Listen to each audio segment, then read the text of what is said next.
طلاق صرف 2 بار ہے، یعنی جب 2 دفعہ طلاق دے دی جائے تو پھر عورتوں کو یا تو بطریق شائستہ نکاح میں رہنے دینا ہے یا بھلائی کے ساتھ چھوڑ دینا، اور یہ جائز نہیں کہ جو مہر تم ان کو دے چکے ہو اس میں سے کچھ واپس لے لو۔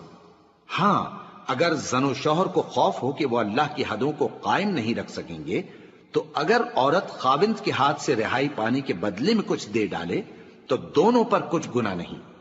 یہ اللہ کی مقرر کی ہوئی حدیں ہیں، ان سے باہر نہ نکلنا، اور جو لوگ اللہ کی حدوں سے باہر نکل جائیں گے وہ گناہگار ہوں گے۔ پھر اگر شوہر 2 طلاقوں کے بعد تیسری طلاق عورت کو دے دے تو اس کے بعد جب تک عورت کسی دوسرے شخص سے نکاح نہ کر لے اس پہلے شوہر پر حلال نہ ہوگی۔ ہاں، اگر دوسرا خاوند بھی طلاق دے دے اور عورت اور پہلا خاوند پھر ایک دوسرے کی طرف رجوع کر لیں تو ان پر کچھ گناہ نہیں، بشرطے کہ دونوں یقین کریں کہ اللہ کی حدوں کو قائم رکھ سکیں گے،